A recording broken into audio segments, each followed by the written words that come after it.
Boker Tov, nous continuons notre étude sur la Haftara de la Sidra de Emor et nous disons un mot du verset 17 du chapitre 44 de Yecheskel. Que dit le verset 17? Alors il est un petit peu long, on va le lire directement en français. Le texte dit « Et ce sera quand ?» Le sujet, c'est les Kohanim Gdolim, les grands prêtres. « Et ce sera quand ?» les Kohanim Gdolim entreront vers la porte de la cour intérieure.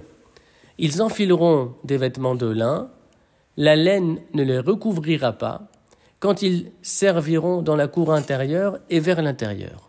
Alors voilà un verset a priori hermétique où il y a beaucoup de questions d'intérieur. D'ailleurs, la fin du verset, c'est « ils serviront dans la cour intérieure et vers l'intérieur ». Et en fait, dans la littéralité du verset, les commentateurs expliquent que la cour intérieure dans laquelle les Kohanim Gdolim, les grands prêtres, travaillent et servent Hachem, en fait, cette cour intérieure, ce n'est pas la cour intérieure, mais elle désigne le Hechal, c'est-à-dire le sanctuaire. Et alors, on n'y comprend rien, parce que si la cour intérieure désigne le sanctuaire, mais le sanctuaire, ce n'est pas une cour, donc on n'aurait pas dû dire la cour intérieure, on aurait dû dire le sanctuaire. Et c'est la raison pour laquelle les commentateurs expliquent, par exemple, Metoudat David, par rapport au Kodesh HaKodashim, par rapport au Saint des Saints où se trouve l'arche d'alliance dans laquelle sont abritées les tables de l'alliance, les tables de la loi, par rapport au Kodesh HaKodashim, le Héral, c'est une cour. Alors c'est vrai, il y a un toit, mais c'est une cour au niveau symbolique et conceptuel. Pourquoi cela? Parce que qu'est-ce que la cour? La cour, c'est l'avant-poste de la maison.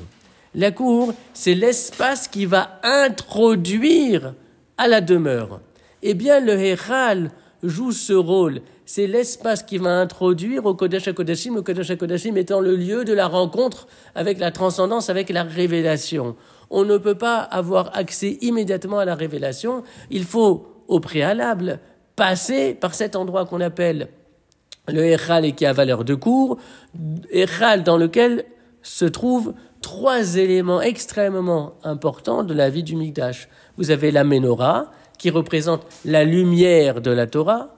Vous avez la table d'or sur laquelle sont posés les 12 pains de proposition et qui renvoie à cette dimension du pain providentiel et de cette recherche de la providence dans l'existence de chacun.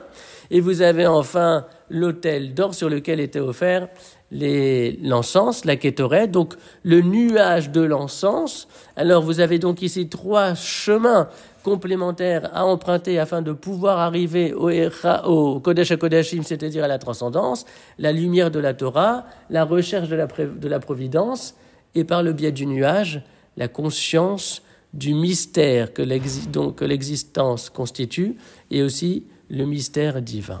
Donc, de cette manière, on comprend que le Héral, bien évidemment, c'est le sanctuaire, mais par rapport au Kodesh HaKodashim, il joue le rôle d'une cour, c'est-à-dire d'un espace qui va introduire à une intériorité encore plus profonde.